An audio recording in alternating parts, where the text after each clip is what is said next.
Hello boys and girls, I'm really excited to see what happens at the end of the story. Chapter 17, The Great Feast. Back in the tunnel they paused so that Mr. Fox could brick up the hole in the wall. He was humming to himself as he put the bricks back in place. "I can still taste that glorious cider," he said. "What an impudent fellow Rat is!" "He has bad manners," Badger said. "All rats have bad manners. I've never met a polite rat before." "And he drinks too much," said Mr. Fox, putting the last brick in place. "There we are. Now, home to the feast." They grabbed their jars of cider and off they went. Mr. Fox was in front. The smallest fox came next, and Badger was last. Along the tunnel they flew, past the turning that led to Bunce's mighty storehouse, past Boggis's chicken house number 1, and then up the long home stretch towards the place where they knew Mrs. Fox would be waiting. "Keep it up, my darlings," shouted Mr. Fox. "We'll soon be there. Think what's waiting for us at the other end. And just think what we're bringing home with us in these jars. That ought to cheer up poor Mrs. Fox." Mr. Fox sang a little song as he ran. "Home again swiftly I glide, back to my beautiful bride. She'll not feel so rotten as soon as she's gotten some cider inside her inside." Then Badger joined in. "Oh, poor Mrs. Badger," he cried. "So hungry she very nearly died. But she'll not feel so hollow if only she'll swallow some cider inside her inside." They were still singing as they rounded the final corner and burst in upon the most wonderful and amazing sight any of them had ever seen. The feast was just beginning. A large dining room had been hollowed out of the earth, and in the middle of it, seated around a huge table, were no less than 29 animals. They were Mrs. Fox and 3 small foxes, Mrs. Badger and 3 small badgers, Mole and Mrs. Mole and 4 small moles, Rabbit and Mrs. Rabbit and 5 small rabbits, Weasel and Mrs. Weasel and 6 small weasels. The table was covered with chickens and ducks and geese and hams and bacon, and everyone was tucking into the lovely food. "My darling," cried Mrs. Fox, jumping up and hugging Mr. Fox. "We couldn't wait. Please forgive us." Then she hugged the smallest fox of all, and Mrs. Badger hugged Badger, and everyone hugged everyone else. Amid shouts of joy, the great jars of cider were placed upon the table, and Mr. Fox and Badger and the smallest fox sat down with the others. You must remember, no one had eaten a thing for several days. They were ravenous. So for a while, there was no conversation at all. There was only the sound of crunching and chewing as the animals attacked the succulent food.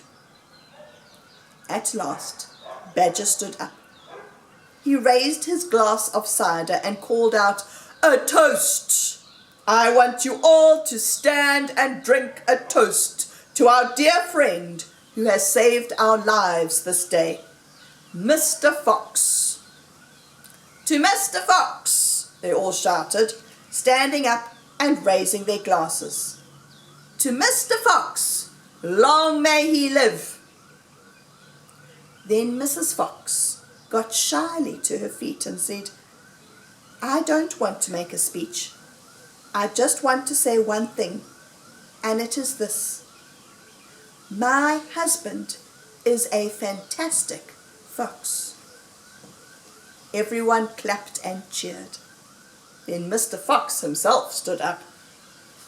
This delicious meal, he began. Then he stopped.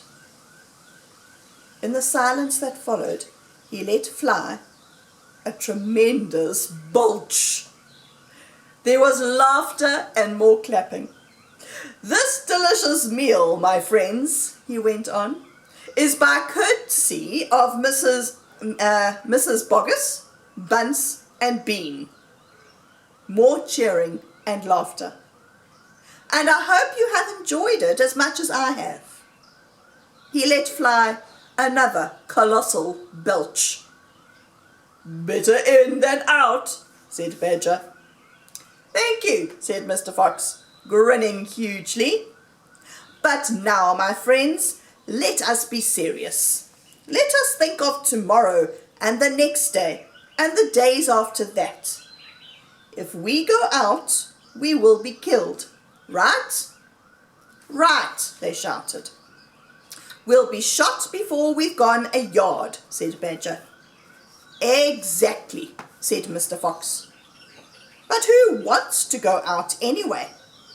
Let me ask you that. We are all diggers, all of us. We hate the outside. The outside is full of enemies. We only go out because we have to get food for our families. But now, my friends, we have an entirely new setup. We have a safe tunnel leading to 3 of the finest stores in the world. We do indeed, said Badger. I've seen 'em. And you know what this means, said Mr. Fox. It means that none of us need ever go out into the open again. There was a buzz of excitement around the table. I therefore invite you, Mr. Fox went on, to stay here forever with me. Forever, they cried. My goodness, how marvelous! And Rabbit said to Mrs. Rabbit, my dear, just think. We're never going to be shot at again in our lives. We will make, said Mr. Fox, a little underground village with streets and houses on each side. Separate houses for badgers and moles and rabbits and weasels and foxes.